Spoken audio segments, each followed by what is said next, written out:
I am so excited and humble to have you here today.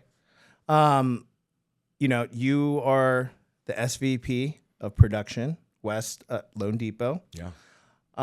You are my mentor, my friend, my boss, and just a great human being. I'm so excited to have you here. You have to say like nice things about me. This is the best. I like this. No, I truly mean it, and I'm very grateful for your time. Thank you, because I know you're a busy man. Can't wait, man. So today I just wanted to. So I like to start out.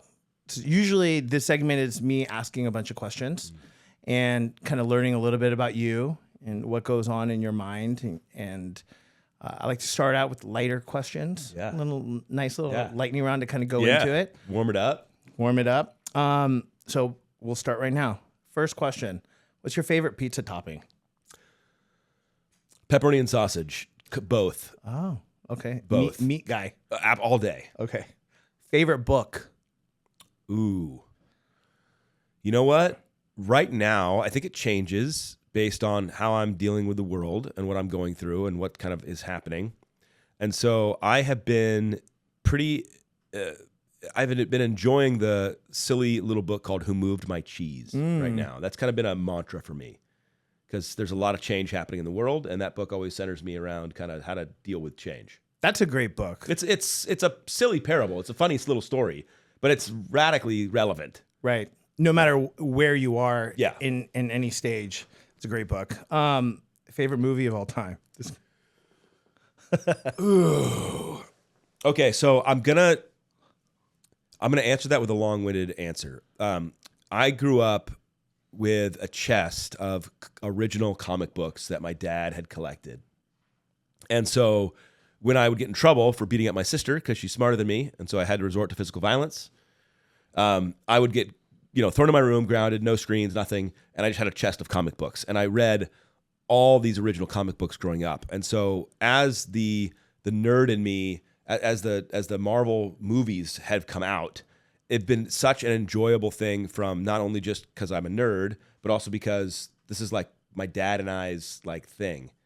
So honestly, I think I could cheapen it by saying like Endgame or any of the big Marvel cinematic craziness, but I think the original Iron Man is right up there with Deadpool and Wolverine, like competing for supremacy. I remember seeing Volume 1, the first episode or the first comic book of Iron Man 2. Oh, it's awesome. Yeah, I just geeked out on that. Do you still have the comic books? Oh yeah. That's so awesome. That's going to lead into the second. What's your favorite anime?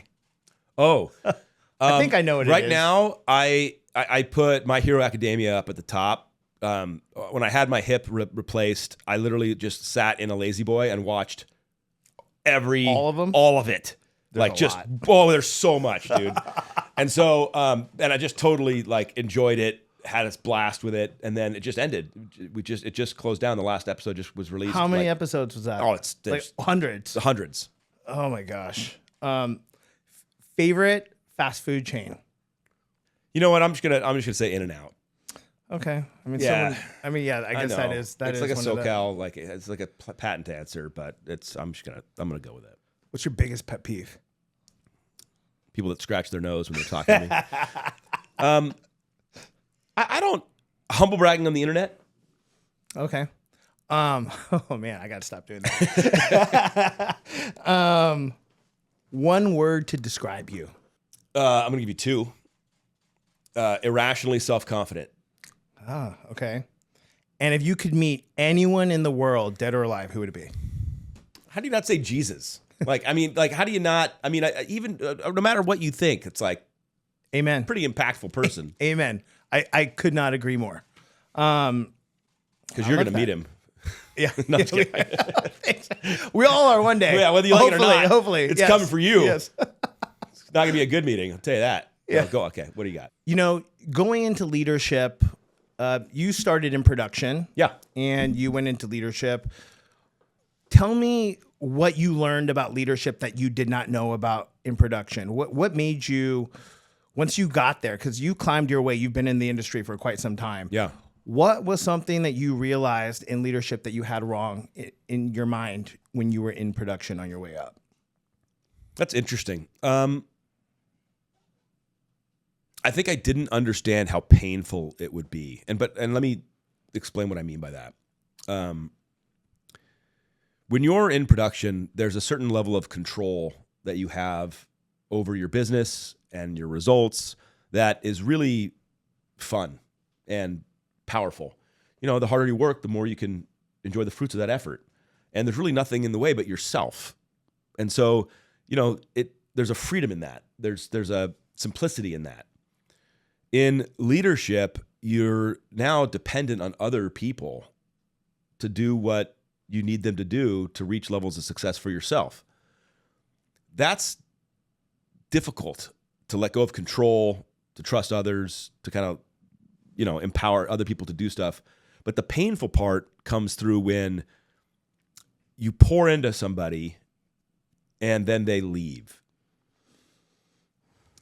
And that's a tough one. It's really tough. And great leaders take things like that very personally and have to balance how to take that personally and yet not hate the person or put that on the, like, I used to be very judgmental / like write people off who would leave like my ecosystem. Be like, how dare you, right? Like, and I would put a lot of judgment and I would take all the pain I was feeling from being hurt from them leaving my leadership circle, and I would put it on them and kind of turn it into an attack.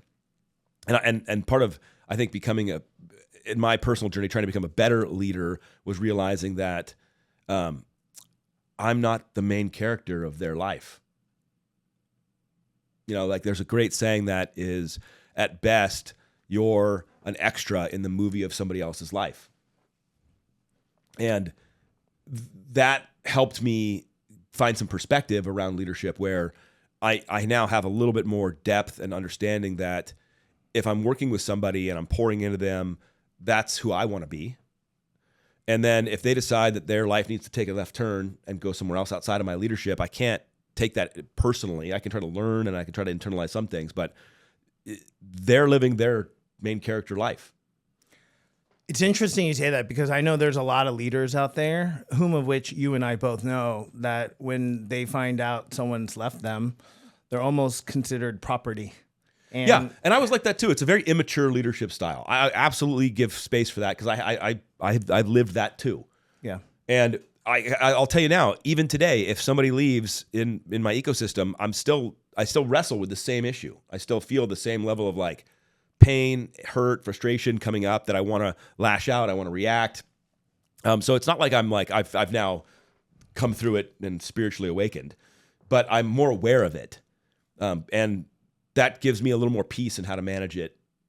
But it's still painful. Yeah, I think that's painful for anybody. It's almost if you care about people. If you care about people. I was thinking about relationships too. Yeah. You know, boyfriend, girlfriend, husband, wife, whatever. Brutal. Speaking of leadership, you know, you started and you were doing mortgages, you were in production. At what point did you realize leadership you were meant for this? Oh, not meant for this, more like wanted it. And so I think that great leaders are made, not like born.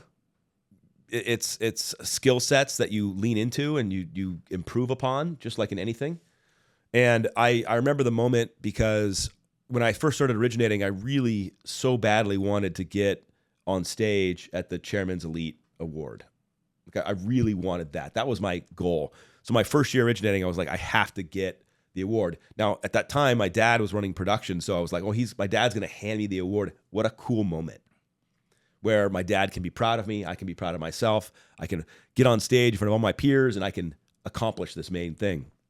And I remember 3 years later, at the same awards trip, I'd made it 3 years in a row now, I was looking at the people on the stage, and this ties in a lot into my backstory, which we can unpack if we want to get into the darkness. Oh, but like, I do. You know, because you heard me yesterday when we were talking at that event. You know, I was heavily bullied growing up, and so I had a lot of self-worth issues.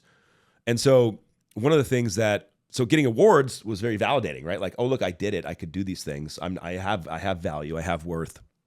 So there's some driving factors there. But I remember 3 years into my production history, looking up on stage, seeing the leaders handing out awards, and their validation of another human being, which is like, I see you, I'm honoring you, you're doing great. Here's this thing. Here's this recognition. Here's this validation of your hard work.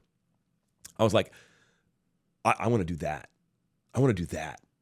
I don't want to get the award. I want to hand it out because it maybe little bullied Alec wanted someone to tell him he was worth it, right? So it really ties into some like stuff of who I am and what I value and kind of what I've become over the years. And that's what transformed it, totally flicked the switch. And I was like, I'm going into that realm now. I'm going to figure out how to become the best leader possible because that became more spiritually fulfilling than receiving an award. And so it was a click. It was a shift in my brain. It changed who I wanted to be and how I wanted to act. And so I went on a whole new career path. You know, I made chairman's 4 times. I've never been there officially. This will be my first year. I'll be receiving that award. Hopefully I receive it from you. Oh. Actually. So you manage high performers. What is harder for you? Is it holding people accountable or believing in them when they are struggling? Let me answer that differently from another direction. So one of the biggest challenges in leadership, in my opinion, is holding 2 things in your hands that are not congruent at the same time. Meaning, there's my old mentor, my first boss, told me this hysterical thing when I was in his employment. He said, Alec, you're going to learn this as you get older. You can't change people, so change people. And the quippy irony of that statement was, look, Alec, you can't make somebody motivated. You can't give somebody fire in the belly. You can't change anybody. They have to change themselves. You can't do it. You can get them fired up to come to to do one thing and change, or to try one thing, but they're not going to stick with it unless they choose to stick with it. So it's way better just to find self-motivated people and hire them, because trying to change this person into a high producer, into a high motivated, it's never going to happen. Now, there's truth in that. But the other thing the other truth that I believe is powerful is that humans can change. Because if humans can't change, if we don't really believe in that, then there's no hope for humanity. We're just doomed. So we have to believe humans can change. We have to. At the same time, we've all been around people, and you just like, no matter what, you can't get them to stop their behavior. Like, do something, and that you can't get them to do it. So I think you have to hold both those truths in your hand at the same time, meaning you have to be willing to pour into people, knowing they may never change, but hoping that they do. And those 2 things can be incongruous, and they can be really challenging to do, because you get jaded. You're like, well, why would I continue to pour into these people who are never going to do anything different? And yet, what the reflection of this is for anybody that I think is on their own leadership path is it actually is nothing to do with those people changing. It has to do with who you want to be as a human in the world. I want to be someone in this world that pours into others regardless of if they change or not, because that's who I want to be. It's not about you changing or not. I'm not a failure if you change or don't change. That's on you to change. I'll give you that space. But who I'm going to be is somebody who believes and tries. But don't you get let down all the sometimes? Time? 100%. How do you get over that part? You just get better. Fair enough. You just harden up. Like honestly, like you because I hold to the belief that there's possibility for change in humanity. I will never let go of that core belief. It's locked in. So I'm going to continue to be who I choose to be in the world. And everyone else around me can choose how they're going to respond. But I get to be who I'm going to be. But you can't control outside, but you can only control you. That's right. Well, you know this, right? Yeah. We only can control what's in here. Yeah. That's it. Yeah. But that doesn't mean because of the outside stimulus or the outside effect, I'm going to change that. Right. What's something, as you're moving up the ladder, what's something you had to unlearn about leadership? When I was running salespeople at like a branch level, it's the best. Because it's simple. You want to go get loans? I want to help you get loans. Let's go get loans. And so it's this very missional, concise, easy path forward. When you go up, and now you're managing leaders, they all have different strategies, strengths, styles, opinions. And so it's not as simple. It's way more nuanced. It's not as linear. It's like, now you're managing people's feelings and emotions and their insecurities and their beliefs. It's not just like, well, forget all that. Let's just go get loans. It's a much more like, the higher level kind of communication. So what I think I've had to unlearn is trying to impress upon people how I would do it. What do you mean by that? They're not me. They're not me. They see the world uniquely in their viewpoint. And so if I press on them, hey, this is how you do it. This is the path. I did this path. Look what I did. So just go do what I did. That never wins because they're not you. And so they're not going to do that. And even if they try to do and become you, that's a falsehood. It's inauthentic. It's not really who they are. So trying to control everything with like, well, just go do this. This is what my expertise shows me, and this is my proof point. So just go do this. Actually, isn't how to lead people effectively at higher levels. It's pulling out the greatest parts of who they are, and helping those bloom and mature and deepen, so they can become the best leader they are, versus a copy of me. But when I was running loan officers, I was like, well, just do what I do. And it was, I think, incorrect then, but immature then. But does that make sense? It makes perfect sense. Everyone is different. So having an expectation of what worked for somebody doesn't necessarily mean it's going to work that way for everybody else. And you're right, especially in our industry. It's such an evolving industry that things change on the daily. Just, we have different methods. Some of the fundamentals, like working hard, staying disciplined, staying motivated, those things still remain the same. Of course. But the approach is going to be different, which I think is great for me to segue into social media. Oh yeah, here we go. You are, you've built one of the strongest brands. I think everybody, their mother, sister, cousins know who Alec Hansen is, especially if you're in the mortgage industry. Was that intentional or accidental? Oh, well, no, it was massively intentional. But it was from the angle of, so I have a paradigm view that I don't think is great, but it's still what I have. And that is, I'm working on it, but I have a really hard time respecting somebody who hasn't done what they're telling me to do. It's hard for me. Now, I've gotten a little more mature and realized that that's a stupid, arrogant statement, because just because someone hasn't lived my exact life or has done what I think is valuable doesn't mean they can't contribute something of value in the world that I might learn from. I'm working on that. But from a mentored leadership coaching position, I took a lot of pride in the fact that I had put up big numbers. I had done 185 million. I had built teams. I have hired great people. I have mentored great people and helped them their production. So I'm like, hey, I have all this proof point in being competent in this area, so you should listen to me. In social media and digital marketing, I had no expertise, no idea how it really worked, no practitionership. I'd never really done it because it didn't exist when I was originating. We had Nokia phones and Blackberries. Like, we didn't have this. So that's just aging me so hard. But like, that's the deal, right? In 2018, I was like, you know what? If I'm going to tell people that this matters, I got to play. I got to at least play. I got to at least be swimming in the water. I don't have to pretend. I'm not going to pretend like I'm some guru that I figured it all out, that I mastered, but I want to at least be playing in the same space. Podcasting, video content, social strategy. I got to play. So in 2018, I started going after it. I did my 100 videos in 100 days. I started a podcast. I started just to play, not to say that I was better than anybody or that I knew it. And so like, do what I do, but just because if I was going to tell people this mattered, I better be in the water. And that's what started my personal journey on what has become personal branding, but it's really just reputation and digital like brand management. Like it's reputation management. And so there is a truth that I think most salespeople understand, that the more people that know me, the more opportunity I have in business. And then if the more people that know me, then there's a higher potential that more people are going to like me and then trust me.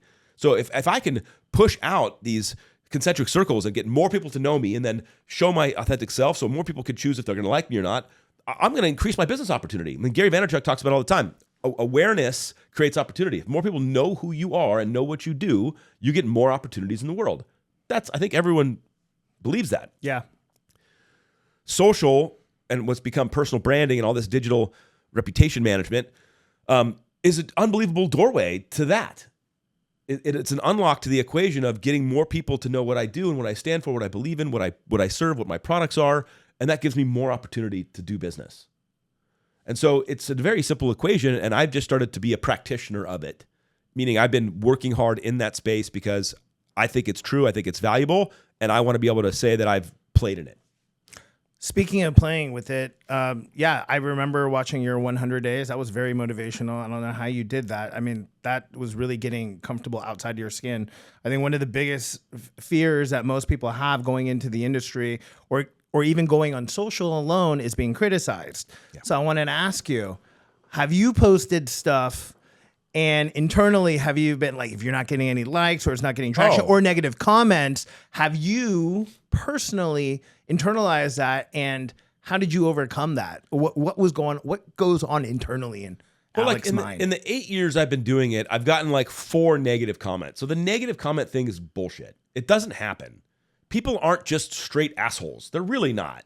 If they are annoyed by you, they just mute, block, move on. They don't really like engage and hate. Now, I know that there is scenarios where people have gotten haters and they troll you and all this stuff, but it hasn't been my experience. I've gotten a few people that said crappy things to me and I just blocked them and moved on. I think that we're way more afraid of something that we've made into a boogeyman that doesn't really exist. And what every great salesperson knows is that they have, in order to have the breakthroughs they've had to get uncomfortable. They've had to put themselves out in positions of vulnerability. They've had to solve their insecurity problems and make sales calls and get rejected. So that, to me, is old hat. Everyone knows that that's the game. And so when you're face to face with it, looking at social media as a strategy, you should be like, oh, this is the game. I've played this game before. I've pushed through this before. I know what it takes. I can do it again. But I think we make up a lot of fear around this that it's not true. What do you think about people playing it safe because they are afraid of how people are going to react? And I think I know the answer already. Yeah, they're just playing small, man. They're just playing small. And all they're doing is limiting their opportunity for success. They're just hurting themselves. Right. But there's a lot of people who play it safe because they feel that they are going to be more accepted by those who are watching whatever they're posting. I think Christina actually had a question about this too. Like, at what point can I be silly? So yeah. I think I know your answer. The answer is being your authentic self. Can you talk about that a little bit? Yeah.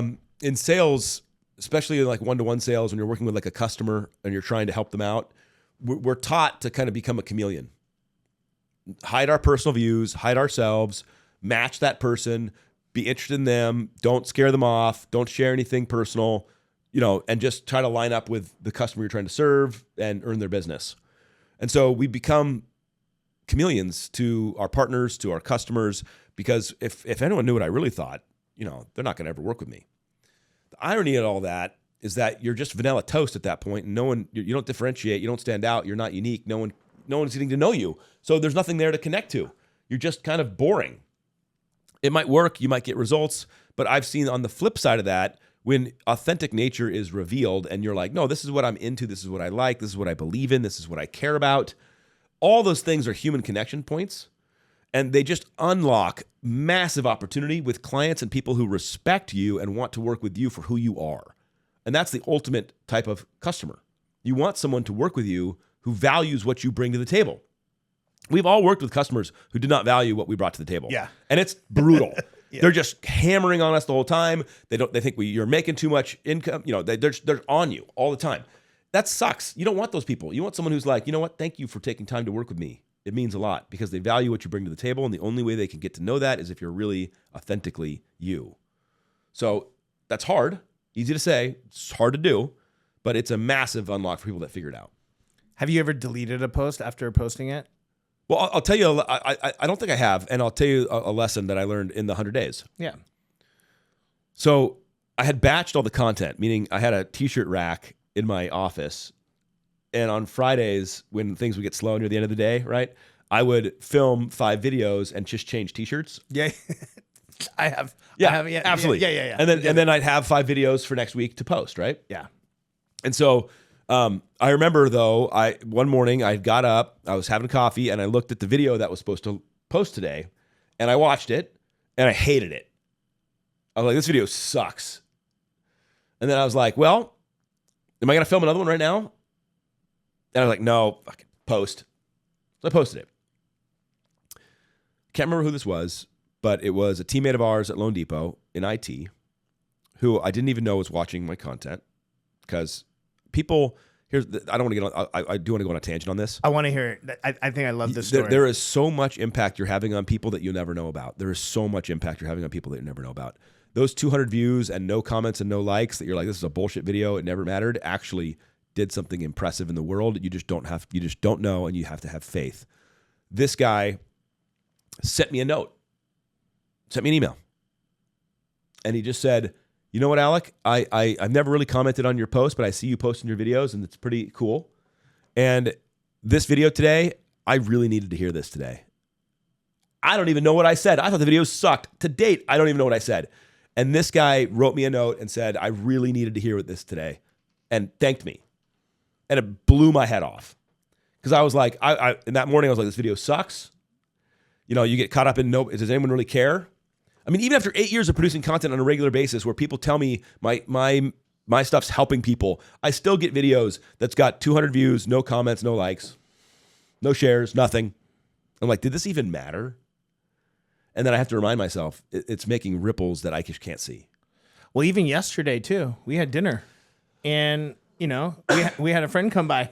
Yeah. And he was like, hey, I saw your 100-day challenge. Yeah. And it motivated me to post on social randomly. Oh, so Chris Medine sent me a video. He's in Hawaii. He's sitting down with a recruit, a guy that I know that doesn't work for us. And he's like, dude, you just lost like 30 pounds. Like, I don't even recognize you. And he goes, oh, you know what? I was watching Alec's weight loss journeys, and I got motivated, and I took action, and I lost weight. And I was like, bitch, tell me. Why don't you tell me? And this guy so I played a really funny, interesting part without ever knowing it, because he never said anything.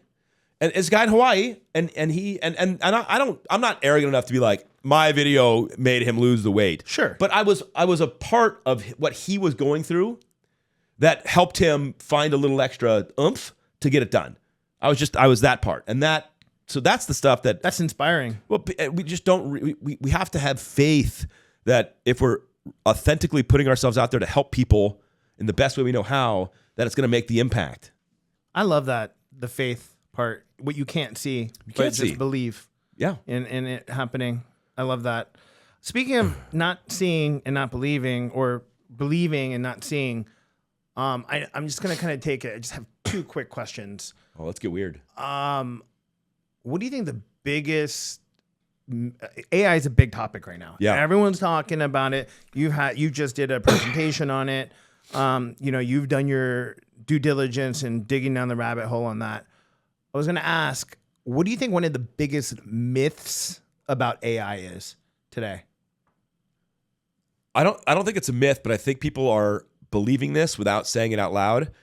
I think people think AI is going to help them avoid hard work. Well, I mean, couldn't you say that one could argue that AI is a tool to help them advance their skills in any industry?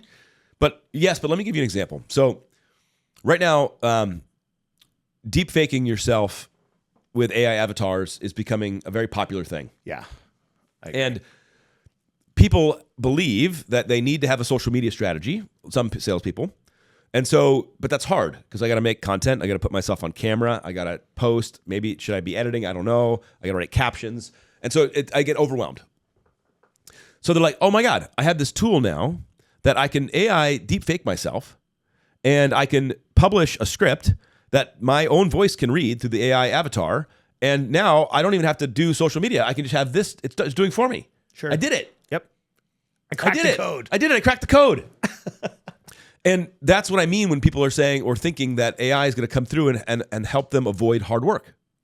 Because the real hard work is figuring out what to say, getting yourself on camera, getting uncomfortable, putting yourself out there, trying to help people. That's hard. It takes effort, intention. You got to learn new things. You got to get comfortable. It's being uncomfortable, all those things. And they're like, I get to skip all that. they're going to fail. And they're not going to know why. They're like, oh, social media doesn't work. No, bitch, you don't work. You put a fake avatar up. Now, and even if it gets so good, I can't tell. That's what I was going to ask. That it's fake. There. Yeah, yeah. I mean, I've seen. I say this all the time. I go, so let's just go back to being like dumb sales guys. And I sit down with loan officers and I go, do you like meeting with clients face to face? And they go, oh, I love it. I love meeting with clients face to face. I'm like, well, why? Oh, no distractions. I get to have this moment with them. Human connections happening. Eye contact. They can feel my energy, my aura. Like we're building trust.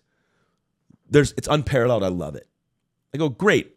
So would you ever stunt double that and have somebody else sit in there and do the consultation and not you? Like, well, that would defeat the entire purpose of it. I go, exactly. Are we done? Do you get it? Can you connect the dots? You're doing the same thing on the internet. You're putting something else out there instead of yourself. You can't stunt double your life. You want real human connection, you got to earn it. Some people get that intrinsically and they wake up. Others are still thinking AI is going to make their life easier and make it so they don't have to work hard. Yeah, I'm afraid of having AI do all of my marketing because of that authenticity. I think people will smell it, they feel it, they see it. Like when I see it now and I see that the image, I mean, it's not as good. It's developed quite quickly though from where it was. Like I'll watch Sora videos right now and I'm like, oh shit, is that real? Until you see the actual, stamp, you're like, oh, okay, it wasn't. But it's definitely getting there. And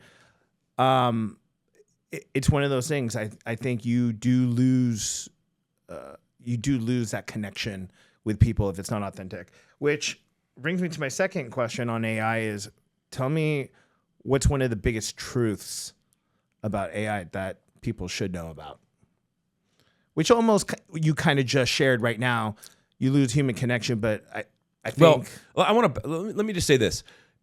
The AI evolution that we're going to come into right now is going to be freaking awesome. I am so excited for it. I want an AI living on my phone, listening to my stuff, and doing things for me. I'm in. I love it. Book appointments for me, move things on my calendar, get a date night coordinated with my wife. Like, I want this, dude. I want it so bad. Like, I want to hang out with Jarvis all day long, dude. It's my dream.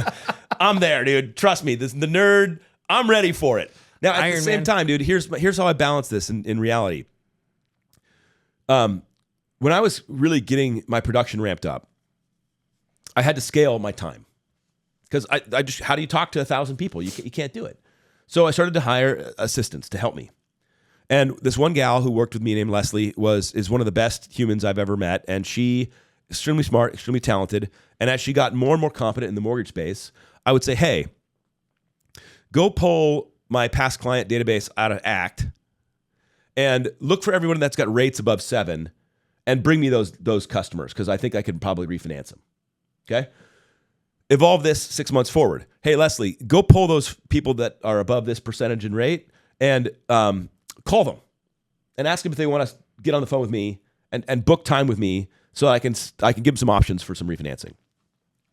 Then it turned into, hey, Leslie, go pull these things and call them. And then if they want to proceed, you just do it. Here's the rate today. Tell them this is the rate. They can say $500. Just do it. And so as she got more comfortable and more competent, and as my client base got more comfortable and more competent with her, she was just originating loans. I was doing nothing. Now, the reason it worked was because those clients trusted me. They knew me. And so over time, as Leslie got in the mix, they knew that I was backing up the decision-making. When Leslie called, it was calling on behalf of Alec. They had trust in me. And so when Leslie said, hey, we can do this, they said, yeah, go for it. But it wasn't because Leslie called. It was because of the connection with me. Yeah. AI is going to do all that. AI is going to do all that. But it's only going to matter. So here's a great example. We have an AI call agent launching right now at loanDepot, right? It's having good and bad results. It's very interesting. But in one of the cases, for a guy named Scott Snap, it booked him 34 appointments. That's insane. Insane. Now, Scott does 500 loans a year. He's a monster. So he has a lot of database to touch. But Scott also goes to every single closing himself personally. I've seen all the pictures. You see it. Oh, yeah. Scott also sponsors all the baseball Little League stuff in Ohio. I mean, like everywhere. He is the community mayor. The guy is connected. So when an AI bot for him calls us, hey, I'm an AI assistant to Scott, and I'm calling because rates have come down and we think we can give you a lower payment or maybe get you some cash out. Would you like to talk to Scott? Yes. Yes. Yeah, I would say yes. Yes, I'm saying yes to Scott. So, but flip that over to the guys that are having a bad result. It's because they've never called their past client. They've never reached out. They haven't made the impact. They haven't stayed connected. They don't hang out with them on social. And now the AI calls them and they're like, well, who the hell are you? So again, it's like people are like, well, AI is going to be amazing because it's going to do all this hard work for me. No, the hard work was staying in human connection that Scott did for years and years and years that you didn't do. So AI is going to help him become incredible, and it's not going to do crap for you. I agree. I think that's incredible that an AI bot can set up those meetings. I've heard some of those conversations, and they react quite well to questions. There's not super long pauses. It's just gonna get better, man. It's gonna get seamless. Wild. In the next 6 months, it'll be seamless. Even now, there's a little spacing in it, but it'll go away. The spacing is very small, though. I know, and it'll be like you're talking to somebody right now.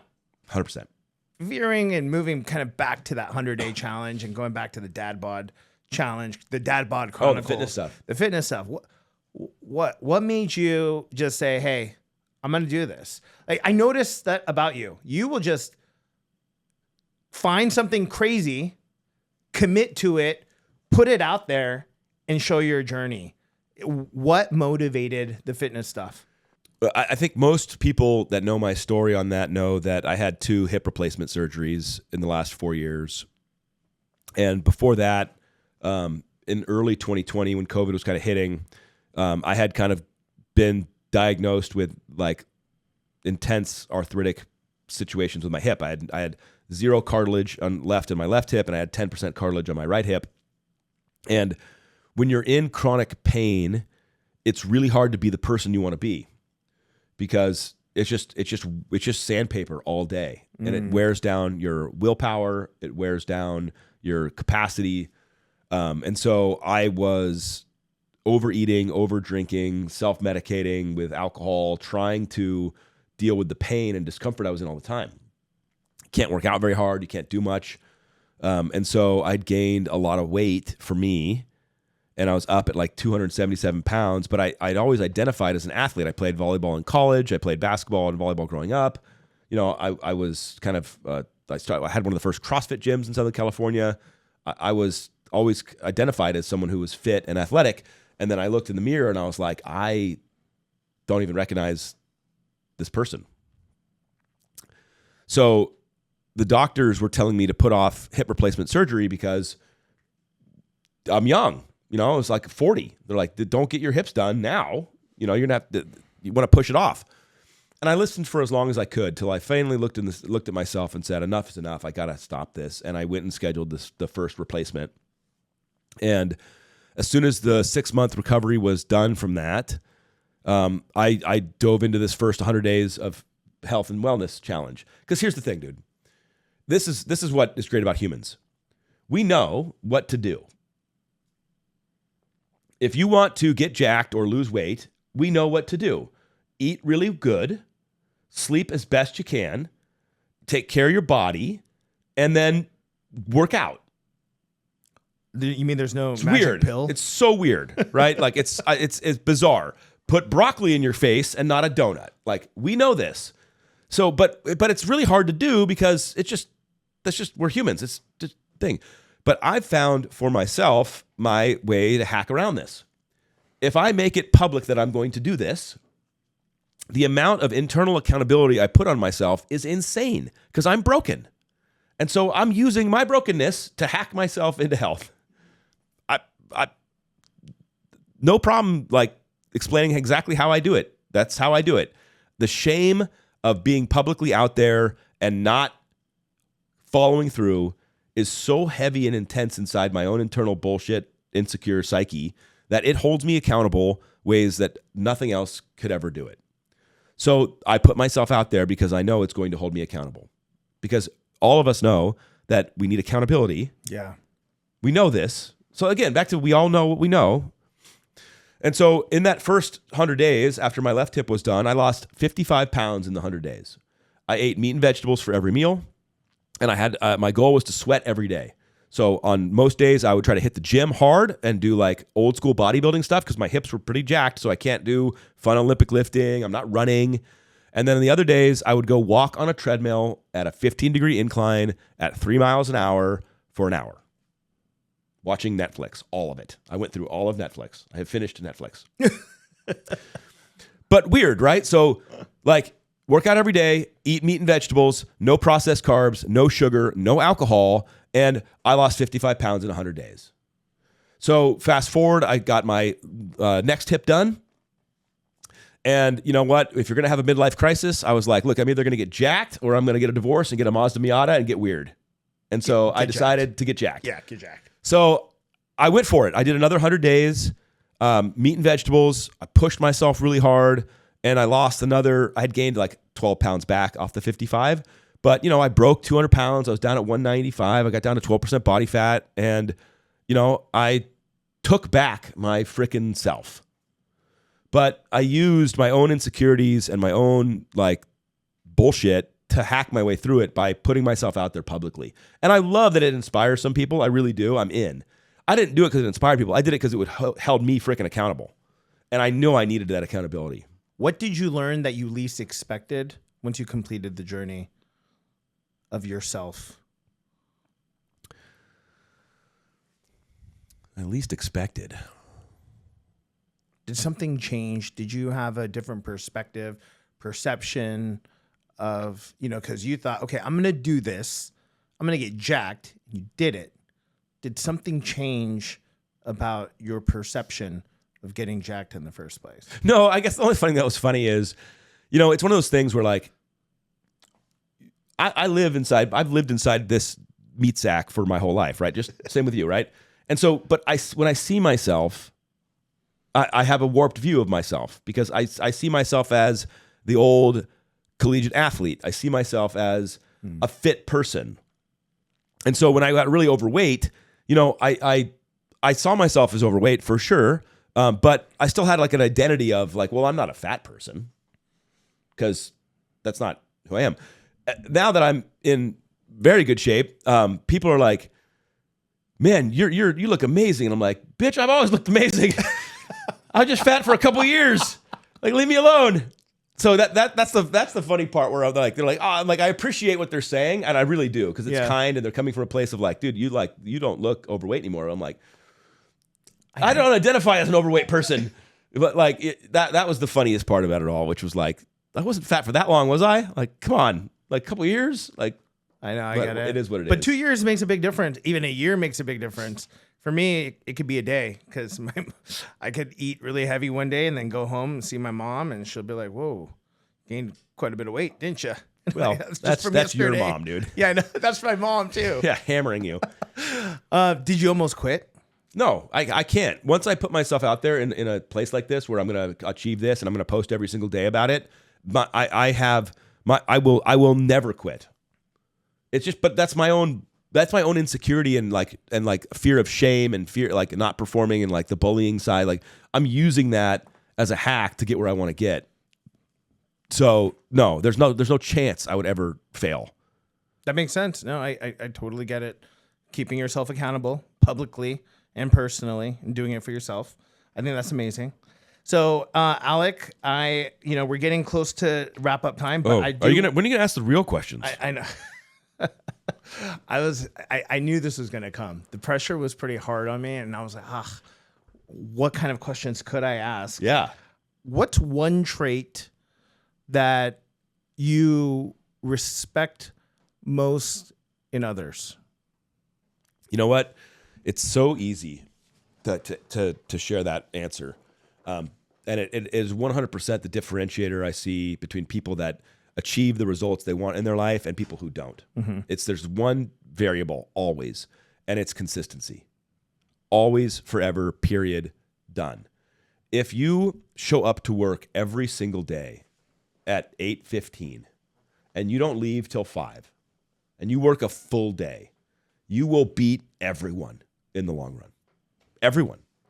People that are better salespeople than you, people that are more talented than you, people that are more capable than you will beat them all because it's compounded effort and results always wins in the long run. Always. It's proven. We see it in sports. We see it in work. We see it everywhere. And yet it's such a simple truth, but it's so evident when someone doesn't do it. So if I see somebody who's willing to show up every single day, I will bet on them to the ends of the earth. That's my squad. That's my team, because we will win every time in the long run. When you're hiring someone or you're interviewing them or you're talking to them, what's one red flag that you cannot ignore? Arrogance. But what I mean by arrogance is not a healthy self-awareness of your capacity.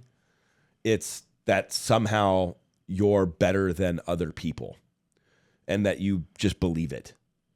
And when you meet those people and they come across that way, humility in that the ability to say, I don't know what I don't know, or I can learn from everybody, even if I don't respect you and I have a hard time valuing what you contribute, but what can I still learn and how can I still operate with humility? The other side of that, where it's just so closed off and your cup's already full and it's so you've got it all figured out. When people interview like that, it's just brutal. I had somebody interview for a job and they came in and they immediately started to tell me why my social media strategy wasn't good. That was the first thing they decided to lead with in the interview. And they might be right. Like that they could be totally accurate. But it was bizarre because I'm like, first of all, you don't know me.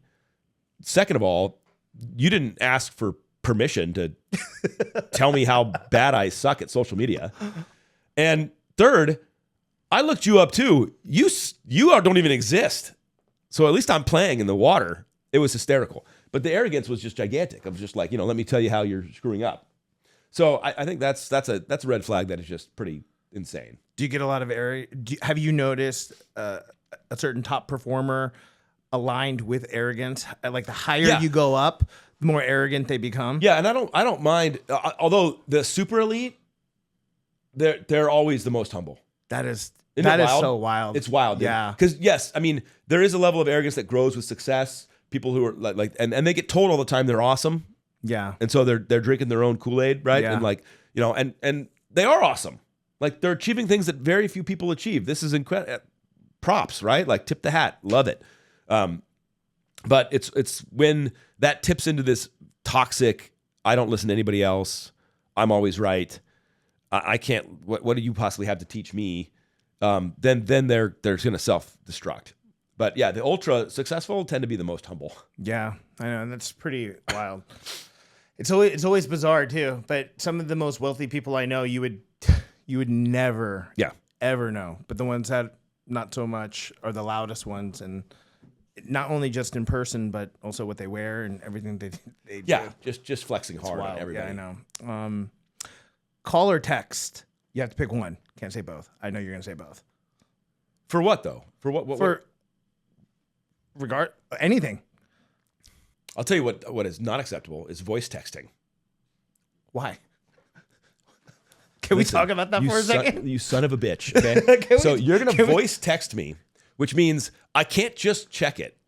I can't see what you did. I have to listen to it. Oh, you're saying voice record and then text. Voice record. Okay, yeah. I agree. Where you send a voice memo to me? Yes. Bro, you might as well send me a voicemail. Don't do that. I hate you so much. Don't do that. Because I have massive levels of anxiety. So I have no notifications on my phone. They're all clear. I have all my emails are clear. Everything's done, handled, in to-do lists, managed. But if you send me a voice text and I can't listen to it because I'm in a meeting, so I don't know what the hell you said to me. I'm sitting here just hating you so much. Just text me, and I'll read it and be like, cool, I'll deal with that later. Never okay. But the problem, I always would say, so I'm going to say phone call, but it's situational, man, because if I call somebody and you can't answer and then I don't text you, you're going to be sitting here like, what did you want? Right. how do I 'Cause if it's prioritize? urgent. How do I prioritize what you just put on me if I can't listen to your freaking voicemail and I don't know? Yeah, that's a good point. But Fair text enough. loses so much context and tone, and you know, you never text can be misread and misinterpreted, and you only put so many winky faces in there. You know, let's talk strategy on text real quick. I know we're getting close to wrapping up, but have you noticed any strategies that work via text in staying on top, like pinging somebody, getting them to, like, have you found any strategies using text to follow up with people to get back to you? I have one. I wanted to see. Well, share yours, and then I'll share my thought. So, you know, I will call. That's my first line Yep. of defense. I always call all my clients. The second thing I do is I leave a message and then I text, a follow-up text after. If I don't receive another call or call back or a text back, I'll say, I'll send them a GIF. Yeah. And it's like, my favorite one is Tom Hanks, where he's like, "Hi." Forrest Gump? For Forrest Gump, Absolutely. right? Lieutenant Dan. Lieutenant Dan. You know, I think it's one of the great ones because it's just not so serious, Adds but a little levity. And for me, it's worked fantastic. And I was wondering for you, because you're a great communicator and you have ways of reaching out to people. Are there any things like that you have done to help engage with more people or to get them to engage back with you? Yeah, I mean, one of the things that I think works really well, especially in like cold recruiting, where it's just like they don't know who you are at all. You know, and I actually did a test for Shane on this. It was very interesting because I cold outreached to 20 originators. Half had very active social, and I was engaging in their social first, and then I cold texted them. Half had no social presence, and I just cold texted them directly because there's nothing else to do there. And I'll tell you, I send a video text plus a text. I like that. So the video text, of course, they have to watch, which if they're in a meeting or whatever and they get a video text, there's no context to that. So they don't know what it is, and they don't know who I am. So I always also send text where they can read.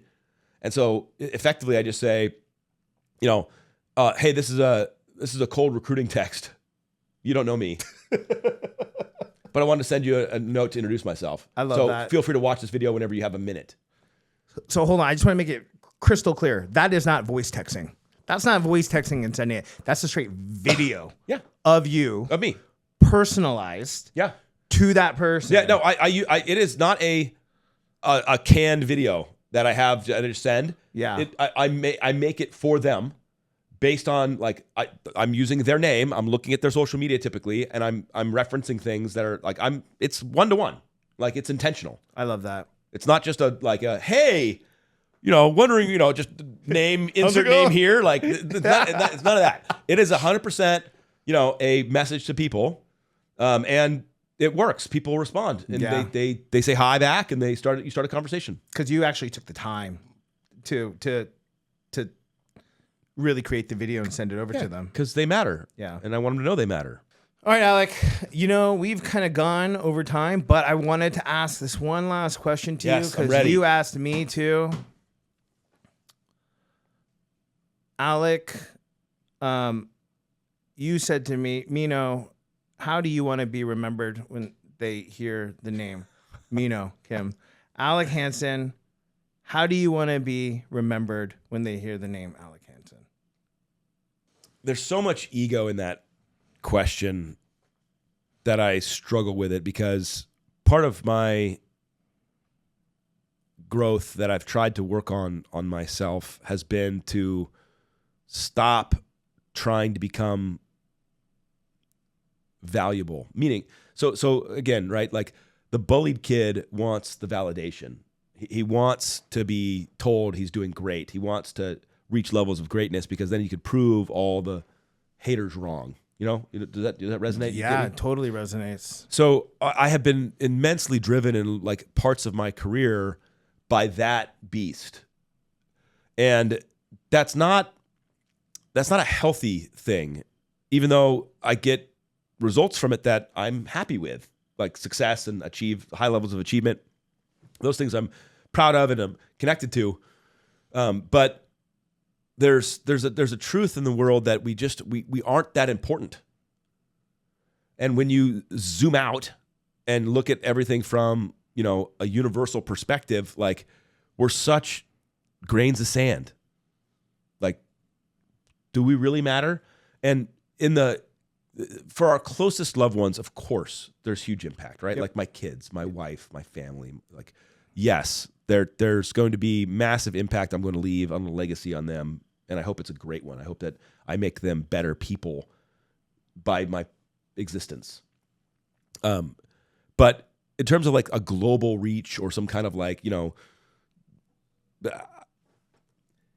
there's a book called The Great Divorce, and it's by C.S. Lewis.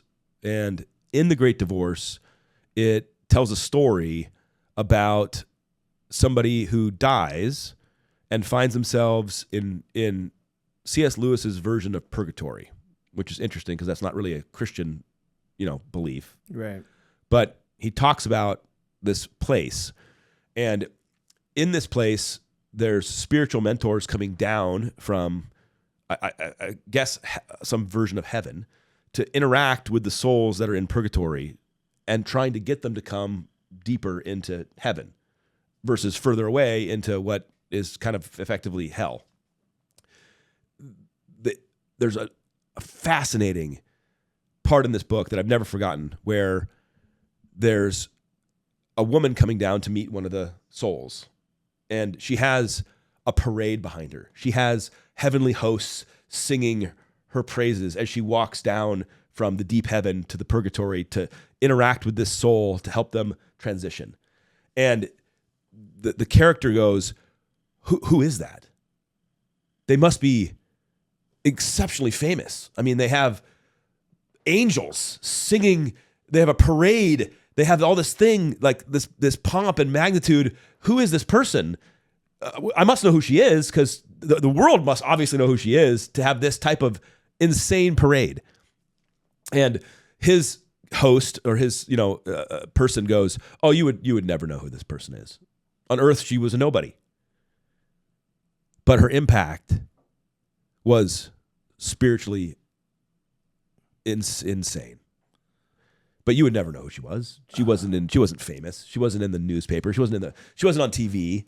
But the impact she had on the human race by her kindness, her small efforts, made her famous in heaven. That's the kind of impact I hope that I can leave on the world. I don't need to be the center. I used to definitely want to be the center because that gave me self-worth. But I think now, with a little more maturity and a little more like intention, I think that's something that I'm aspiring to. I love that. Can I ask a personal question? Sure. That made you very emotional. Why? I get reminded in those kind of conversations around our like mortality and kind of just what we're doing on the earth, and it kind of always strikes a little chord. There's just a lot of pain in this world sometimes.